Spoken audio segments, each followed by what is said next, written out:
Mahirap at sobrang nakakapagod mag-commute. Sa pila pa lang ng MRT, ubos na ang oras mo. Sa taas naman ng presyo ng gasolina ngayon, hindi na rin praktikal lang mag-auto.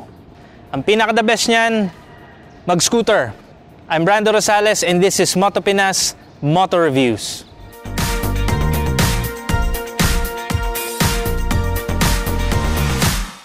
The Bergman Street 125 was first introduced in 2020.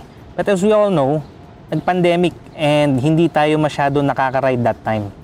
Outside the country, especially in the US and Europe, sikat na sikat ang Bergman Maxi scooters.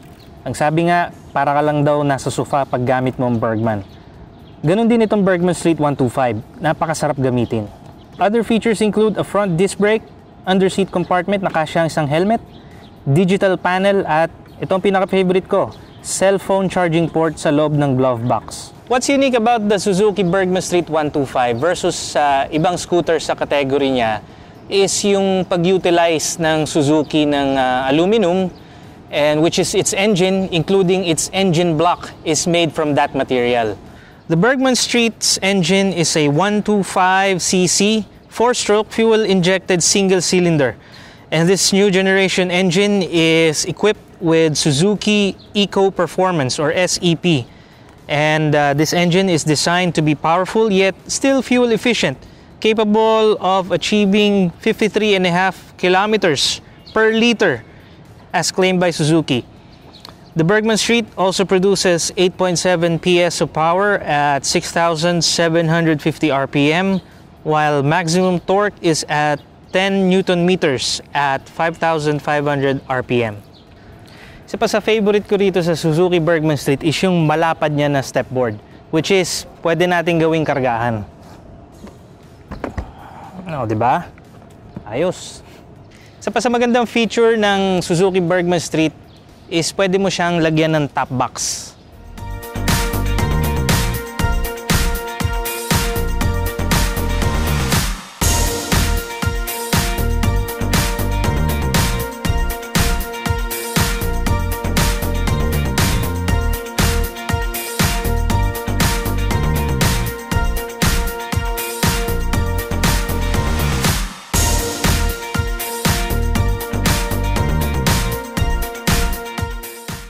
Gaya ng maraming scooter ngayon na nakikita nyo sa kalsada, ay, kagaya niyan, yung mga rider ng Grab, rider ng Lalamove, unti-unti na rin na nauuso na ito yung scooter of choice nila. Bakit? Kasi napakatipid, 125cc siya at malakas naman yung hatak niya. Andun yung pagiging utilitarian niya. When we say utilitarian, marami kang pwedeng gawin. Baga, hindi lang pang ride na scooter, magagamit mo rin siya pang hanap buhay.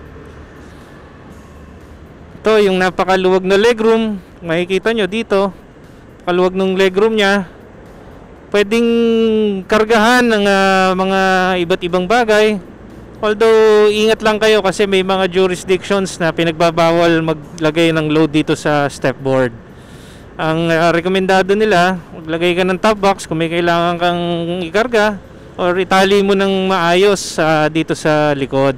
So far, when it comes to traffic, well, again, it's only 125cc, so that's medyo na yun, kumbaga given na yun na madaling isingit tong scooter na to. Handlebar width niya hindi naman din ganun kalapad, so yun, advantage kung isisingit-singit mo sa traffic. Ayan, kagaya ngayon, medyo traffic. Kung meron man akong sigurong gustong i-add sana dito, although given na rin dahil 125cc, given na matipid yung makina nito. In fact, it is one of the most fuel efficient na scooter available today.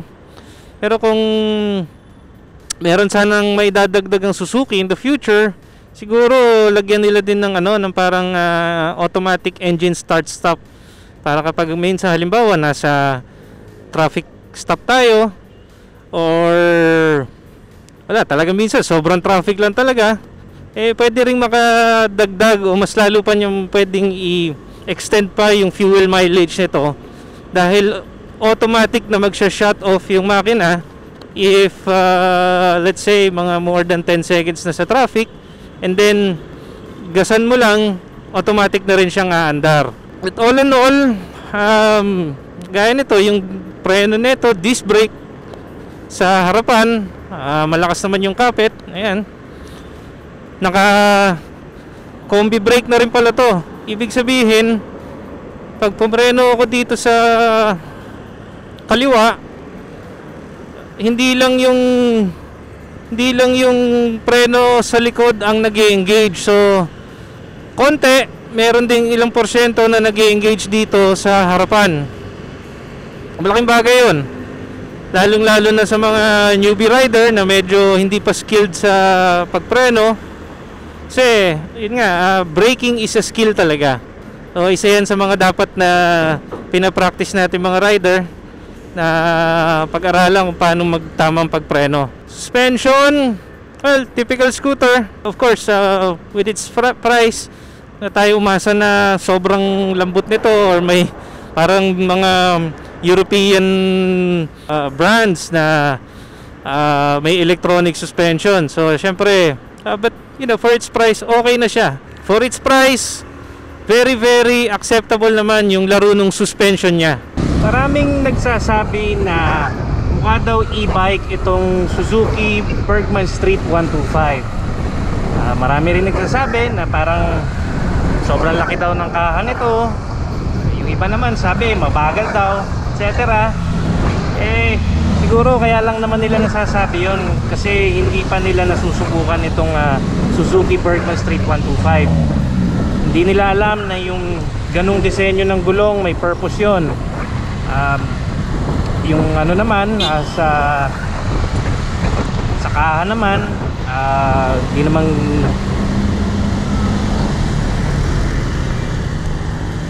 hindi rin nila alam na malaki yung under seat compartment nito.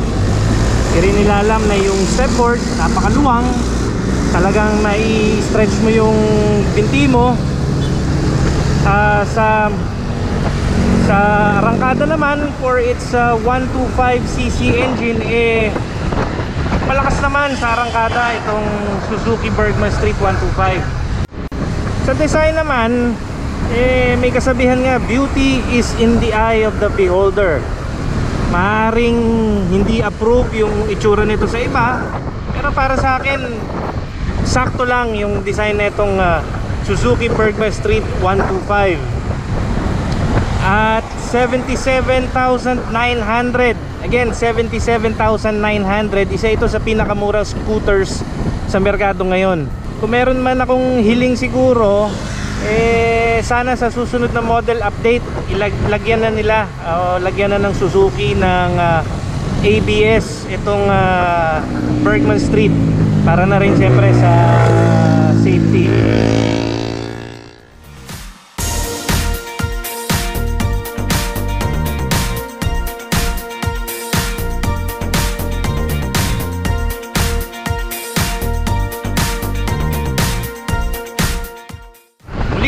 I'm Brando Rosales of motopinas.com. Takbong banayad lang.